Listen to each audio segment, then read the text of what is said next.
Good morning student, how are you. आपका एक बार फिर से स्वागत है।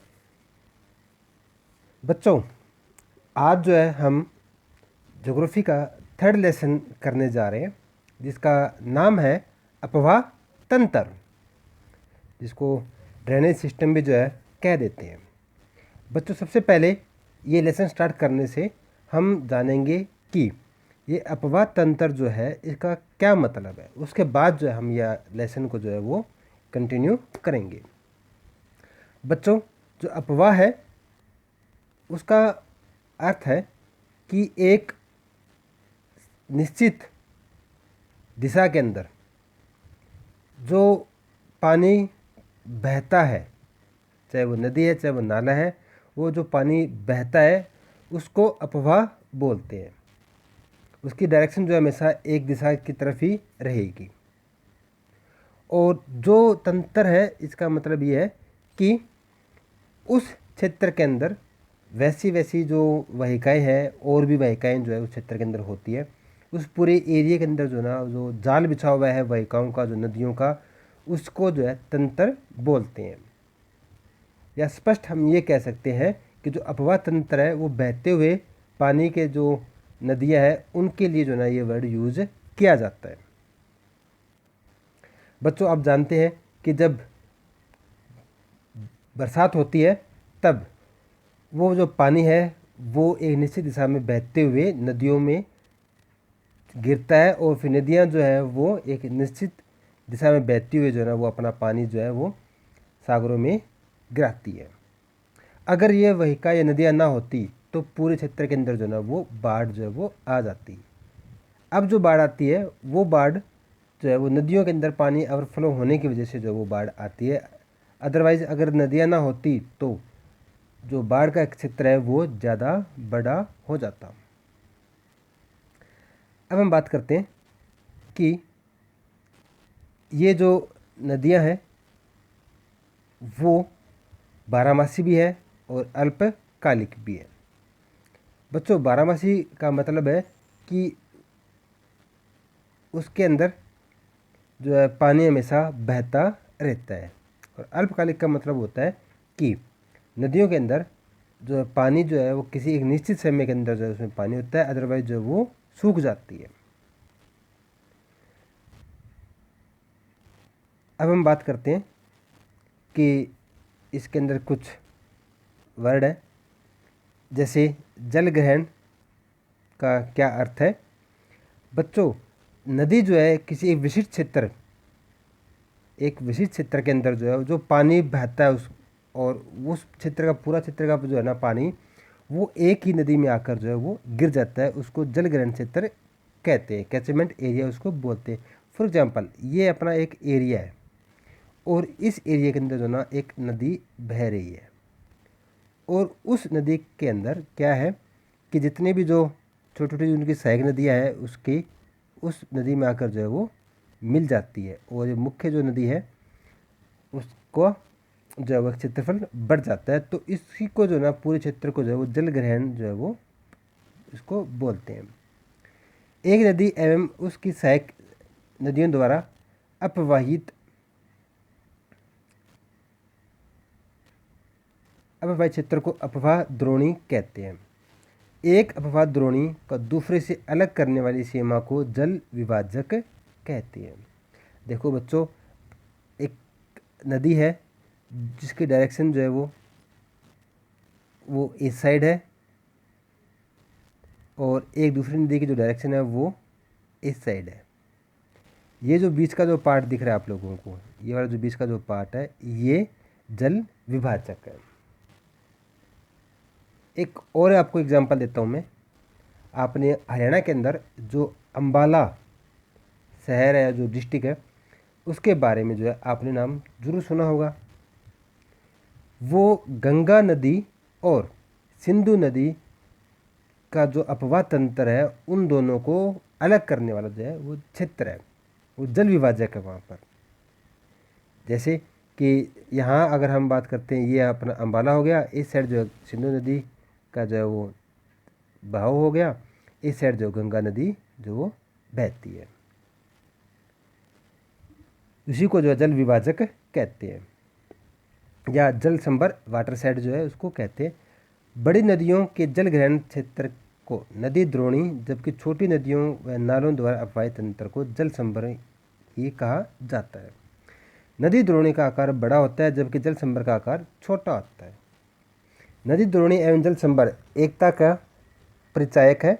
इनके एक भाग में परिवर्तन का प्रभाव व अन्य भागों में पूर्ण क्षेत्र में देखा जा सकता है, इसलिए इन्हें सूक्ष्म, मध्यम व वृहद नियोजन इकाई व क्षेत्रों के रूप में लिया जा सकता है।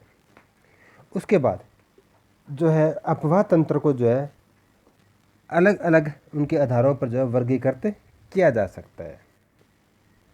जैसे कि समुद्र में जल विसर्जन के आधार पर इसके दो समूह में बांटा जा सकता है। देखो बच्चों, यहाँ पर विसर्जन के बारे में बात हो रही है। विसर्जन का मतलब कि जो नदियाँ जो है अपना जल की क्षेत्र में जाकर गिराती है। यहाँ पर कहता है कि इसके दो समूह में बांटा जा सकता है।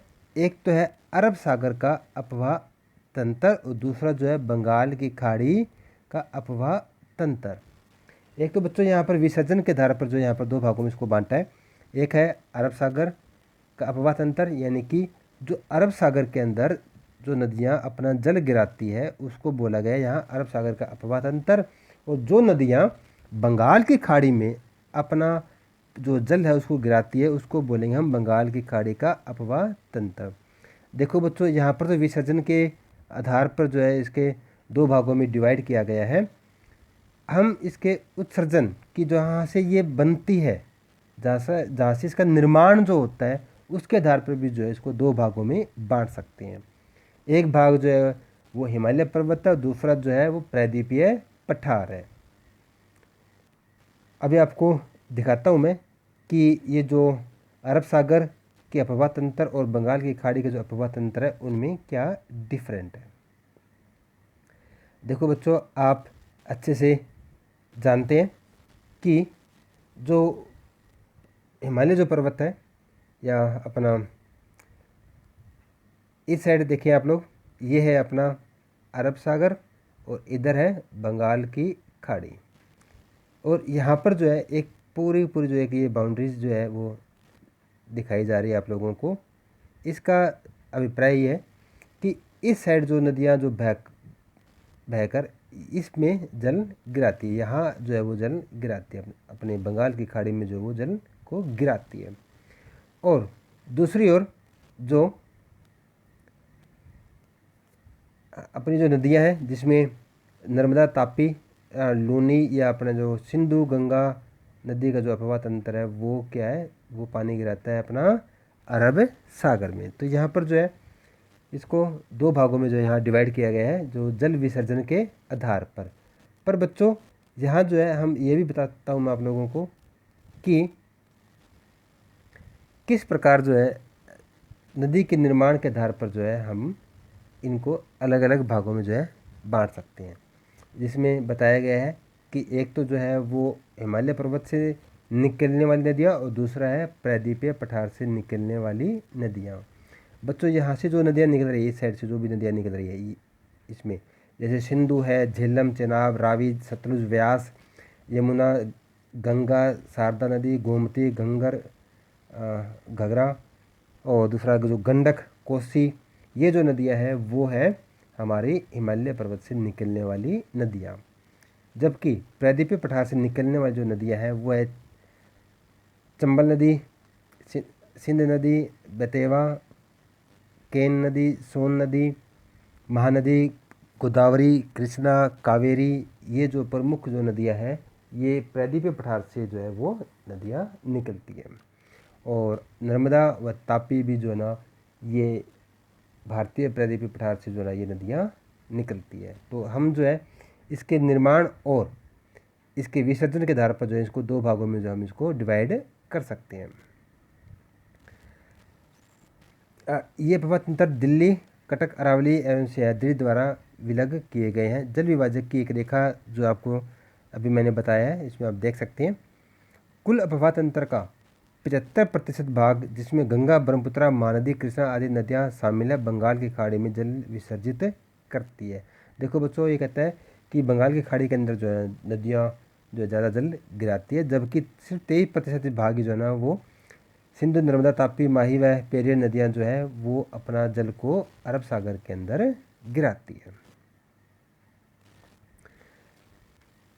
उसके बाद कहता है कि जल संभर क्षेत्र के आधार पर भारतीय अपवाद द्रोणियों को 3 भागों में बांटा गया है।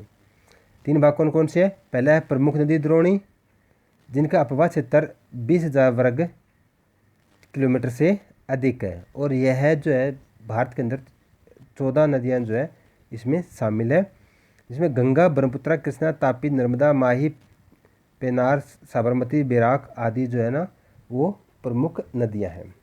उसके बाद है मध्यम नदी द्रोणी, जिनका अपवाद क्षेत्र 2000 से लेकर 20,000 वर्ग किलोमीटर तक जो है वो आता है।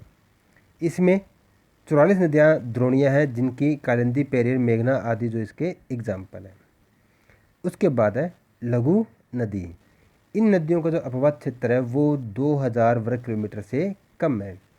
इसमें न्यून वर्षा के क्षेत्रों वाली बहने वाली जो नदियाँ हैं वो मुख्य रूप से आती है। जब बारिश का सीज़न होता है तो उसमें छोटी छोटी नदियाँ जो है वो काफ़ी बहने लग जाती है, और वो जो है ना हमारी निम्न या लघु नदी द्रोणी के अंदर जो है वो आती है।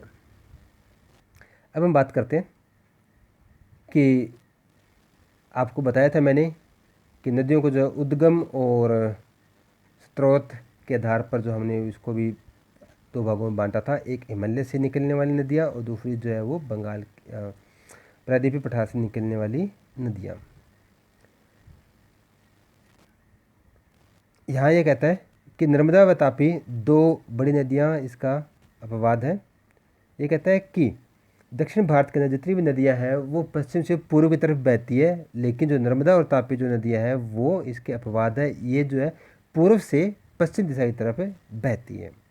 बाकी जितनी भी नदियाँ हैं प्रमुख नदियाँ वो प्रायद्वीपीय पठार से पश्चिम से निकलती है और पूर्व की साइड जो है अपना जल को गिराती है, यानी कि बंगाल की खाड़ी में जो है वो गिराती है। पश्चिमी तटीय क्षेत्र से निकलती है और अपना जल को जो है बंगाल की खाड़ी में गिराती है। स्टूडेंट्स, उसके बाद जो है नेक्स्ट जो अपना टॉपिक होगा उस टॉपिक के अंदर जो है आपको बताया जाएगा, हम जो है आगे जो करेंगे उसमें हिमालय अपवाह तंत्र और प्रायद्वीपीय अपवाह तंत्र के अंदर जो आपको मैंने बताया था इसके 2 भागों में कि उद्गम क्षेत्र के आधार पर जो इसको 2 भागों में हमने डिवाइड किया है। पहला जो भाग है वो है हमारा हिमालय अपवाह तंत्र, दूसरा जो है प्रायद्वीपीय अपवाह तंत्र। बच्चों, इसके अंदर आपको बताया जाएगा कि हिमालय से निकलने वाली कौन कौन सी जो महत्वपूर्ण जो नदियाँ हैं वो और उनकी क्या विशेषताएं हैं, कि उनका उद्गम स्थल कहाँ है, कहाँ से किस क्षेत्र की तरफ बहती हुई जो है ना वो कब मैदानी भाग में पहुँचती है और कैसे उसकी सहायक नदियाँ उसमें शामिल होती है और किस प्रकार जो है ना वो बहती हुई अपना जल को सागर में गिराती है। तो बच्चों, आज के लिए इतना ही।